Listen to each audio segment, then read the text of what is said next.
Now, on News Talk 105.9 WMAL. O'Connor and Company. 6:36. It's the second day of November. Thanks for joining us this morning. At 7:05, Kevin Pinkney, school board candidate in Fairfax County. 7:35, Justin Goodman with the White Coat Waste Project about Anthony Fauci's bat experiments you paid for. 8:15, Gary Higgins is running for the House of Delegates in Virginia. And 8:35, Henry Rogers, Daily Caller. It's Larry O'Connor here and Mercedes Schlapp there. Good morning, Mercedes. Merry Christmas. Happy Thanksgiving. Happy Halloween. What do you want me to say? I just happy St. Patrick's Day every day is St. Patrick's Day. Every here day. in Don't put up your O'Connorland. Christmas decorations. Joining us now is James J. Carafano. James Carafano seems like the guy who has Christmas lights up all year round. That's what boy. Italians do, you know. James, thanks for joining us. Is it too soon to start Christmas decorations? What do you think? Absolutely. It is an abomination to Wow. even say the word, jingle bells Yes, before Halloween. Absolutely. Before Thanksgiving. It's just Killing wrong. me. Completely Absolutely killing me. All right. It's like let's I've always loved real quick, though, Carafano. I know. No, seriously. I'm Italian, right? So Yeah, Yeah. when we had Thanksgiving, you would have a complete Italian feast because that's what you did. Because anytime we get the family together, and then after we did that, then we would have turkey and mashed potatoes and everything else because we're American. That's beautiful. Yeah. So I thought it was normal to eat two massive meals back to back on Thanksgiving. And then you go out and put the decorations up because it's now Christmas season. Right, All right, exactly. fine. No, Let's you go to get sleep on the let's floor. get to something that's a little less contentious and controversial: the Middle that's East.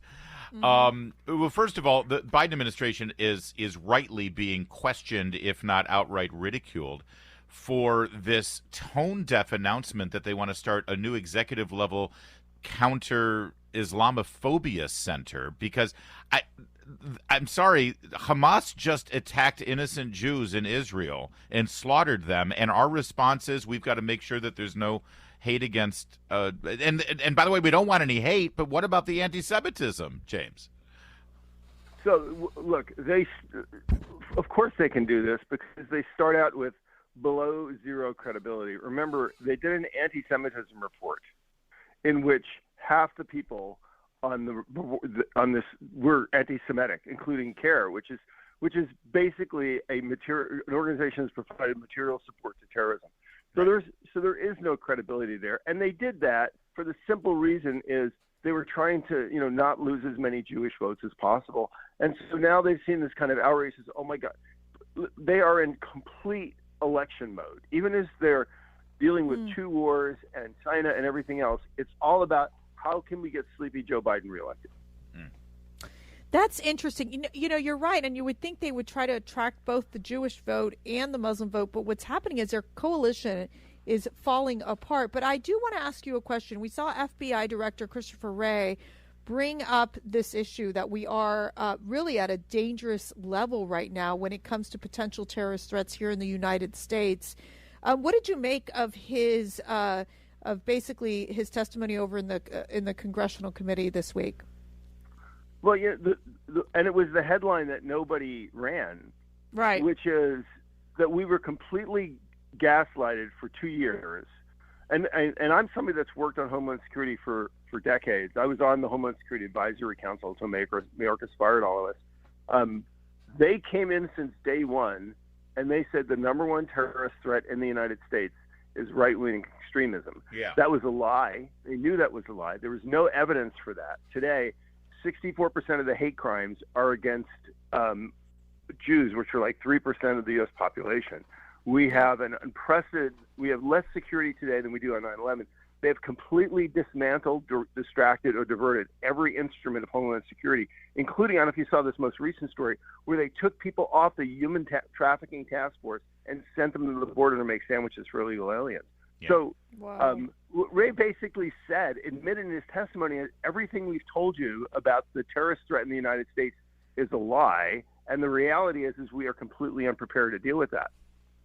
Speaking with Jim J. Carafano, and we keep hearing this statement that Hamas, we don't like Hamas. Hamas is terrorist, but they don't really represent the Palestinian people. Can you give us some background on that? Because I thought literally they do, at least in Gaza.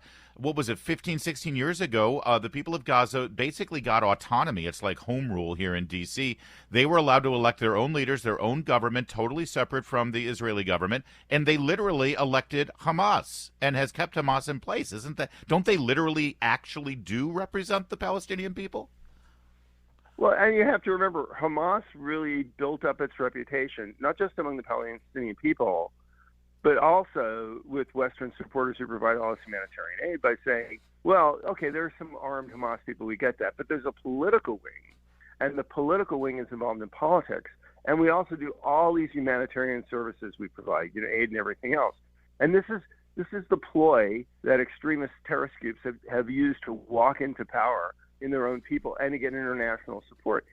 And the reality is, but look,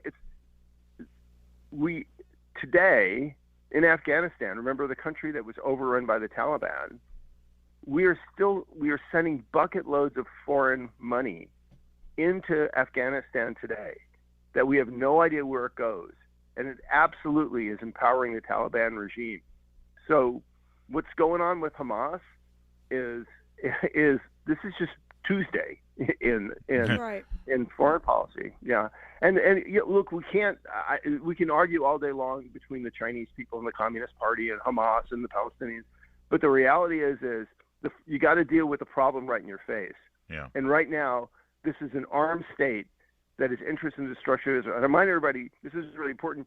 Because Biden just last week said we still need a two-state solution. If we had two states, if we could do what Joe wanted, we'd have a state supporter of terrorism. We'd have a country sworn to the destruction of Israel. We'd have a tool of Iran, and we'd have a country that would be thoroughly and absolutely corrupt and evil and oppressive of its own people. That's Syria. So even as the United States is spending all this money to fight Assad, essentially Joe Biden is out saying, no, we need a state that looks just like the Taliban Afghan or Syria's Assad. It's just nuts. Yeah, that doesn't seem like a safer world at all. Jake Carafano, Heritage Foundation, thanks for joining us. Always good to talk to you, sir. No, you're my two favorite people in all of Radio America. Oh, that's so sweet. Oh, so true. Happy Christmas, Thanksgiving, Halloween Day. I appreciate that. It's 6:44.